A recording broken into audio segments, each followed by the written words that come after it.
Tube Review. Hello once again, Tube Nation. Tony Tube's coming back at you. I'm going to do kind of a Father's Day thing. Happy Father's Day to everybody. Happy Father's Day to my dad, Daniel Zur. And he was a really big influence on me in movies.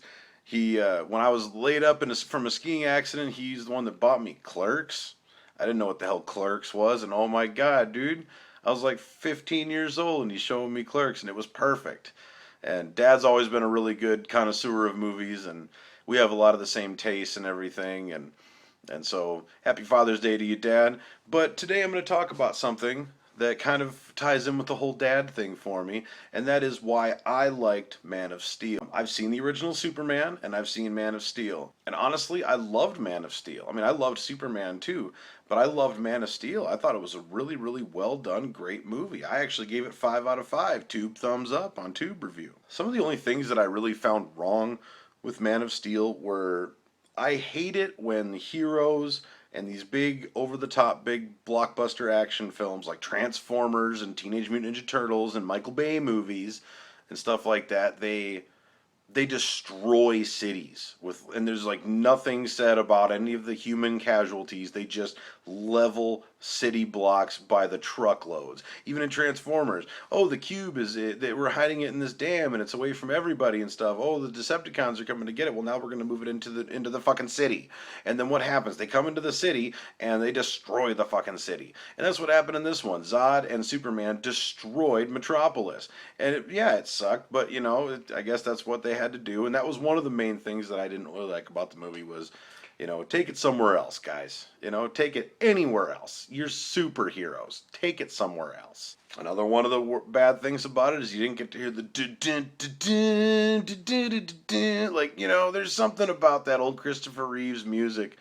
That stuff when you heard that music, it just raised the hair on your arms. And I recently watched Superman with my son, both of my sons actually, for his birthday. We bought him all the Superman movies, and God, I watched that first one for the first time in a long while, and the hair on my arm, it just stood up and everything. It was nuts. But so that was one of the things that I missed. I missed the music. The music to the original ones were really, really good. And one of the big main things with all of the Superman movies that I have a beef with, and that's the original Superman movies is they've never gotten Lois Lane right in my eyes. I've never ever seen an actress portray Lois Lane that I just, I'm sorry. I'm really, really sorry, but this is Superman's girlfriend. She needs to be great looking in my eyes. And Amy Adams and the chick they had playing in Superman Returns with Brandon Routh and Margot Kidder. God, these women are all just so plain looking to me. And it's just, maybe that's Superman's thing. Maybe he likes the plain looking women, but I just don't think they ever nailed it. Except for the Dean Cain Superman TV show back in the 90s. Terry Hatcher's a fox. And that was she was the best Lois Lane in my book, live action Lois Lane. So I really just didn't like Amy Adams for it. Not saying anything about Amy Adams. I just don't think she's the caliber that Lois Lane needs to be. And I'm not saying she needs to be, Megan Fox or anything like that, or Jessica. No, Jessica Alba would be good. She'd do a good job as Lois Lane. Yeah, Jessica Alba for Lois Lane. That would work. But anyways, the things that I did like about the movie were, and this ties into the whole Father's Day thing, is I'm a father, I'm a stepfather. When my wife and I got together, her son was like 11 months old, Damien. And I took him in as my own, and I've raised him ever since then, and he's 9 now. And so there's a lot of emotional things that go along with that. And the story arc with Kevin Costner and the young Clark Kent, it was a very, very great storyline that they added with that. And I'm sorry to say it, man, but Jonathan Kent, Kevin Costner, he teared me up. When that kid says, "Can I just keep pretending to be your son?" and he says, "You are my son," and they just hug, and being a stepdad, being somebody who's not a kid's real dad, I feel that, man. And I just think that a lot of the haters out there that didn't like it, and stuff like that weren't able to see that from my aspect. And that was one of the greatest things about it. Plus the aspect of Russell Crowe, honestly, kicking ass as Jor-El, and honestly doing a hell of a lot better than Marlon Brando did. Marlon Brando was just very, I'm Marlon Brando, and I'm Marlon Brando, and now I'm Jor-El Brando, and now I'm Marlon Jor-El. And I don't, he was so plain in that movie. And Russell Crowe, when I first saw the trailer, just that teaser trailer, there was two of them. There was one with Kevin Costner overdubbing it, and there was one with Russell Crowe. And Russell Crowe, that trailer, look for that trailer. Just type in Man of Steel teaser trailer Russell Crowe, and you'll find it. And that just moved me. I mean, I think the acting in this movie was just phenomenal for what it was, and people were saying it's so dark, and oh, it's not the Superman that we love, and everything like that. You can say the same thing about James Bond. You know, James Bond was this campy superhero. That's what he was. With Sean Connery, Roger Moore, Timothy Dalton, George Lazenby, all of them, Pierce Brosnan. It got too cheesy for the audience, and people knew that. The studios knew that. People wanted something different, so they rebooted it into the new James Bond that you see. And that's what they did with this. I mean, you look at Superman 4, and it's just terrible. I mean, honestly, those Superman films are cheesy as hell. And if you would have released any of those movies today, even with updated effects, I don't think it would have worked. I just don't think it would have worked. I think that people would have said it was too stupid, cheesy, and campy. And so nowadays they bring this at us, and it was a phenomenal movie, a phenomenal thing in my eyes. And Zack Snyder has always surprised me, and I've always liked Zack Snyder's stuff.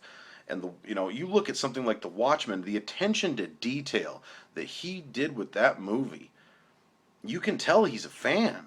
He's a fan of this stuff. And so I look at Man of Steel as, if this is his portrayal of Superman, and this is a newer kind of look at Superman, hell yeah, let's see it. We already have the old Superman. We don't need to make another one of those. We need to make something else. And if they wanted to kind of trumpet him with Christopher Nolan's Batman, and they wanted to put that in there and just kind of make it all kind of seem like one kind of dark thing, I think it's fine.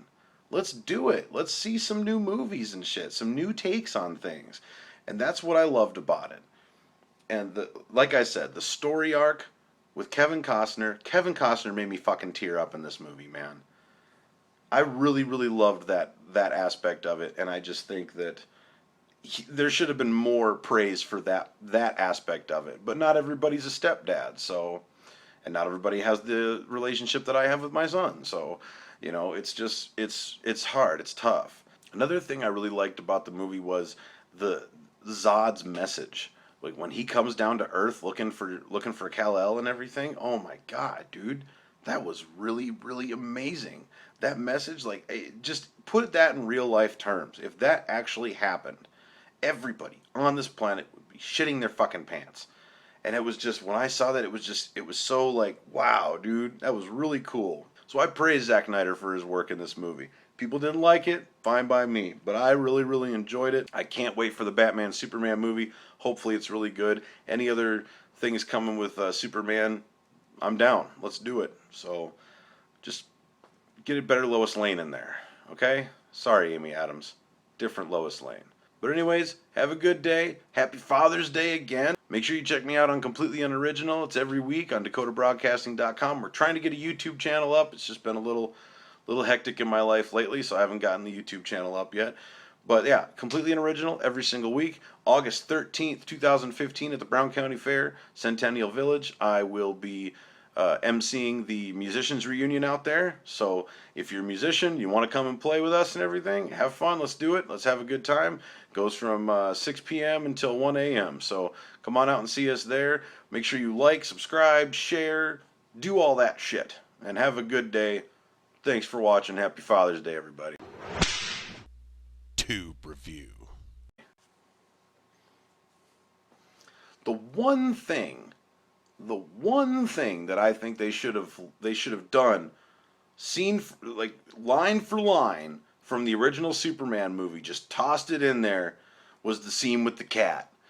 It's like Superman flies down and the girl's cat stuck in the tree, and she's like, "Oh, can you help me get my cat down?" And Superman comes down, he swoops in, he saves the day. He's like, "Here you go," and he swoops off into the air, and she runs inside. And she's like, "Mommy, Mommy, there's this man, and he came down and he got my cat out of the tree, and then he flew away." Then you heard Mom go, "What if I told you about lying?" Verbatim, line for line. Should have redone that, put that in Man of Steel. That would have been great. So, Zack Snyder, Man of Steel 2. Do it.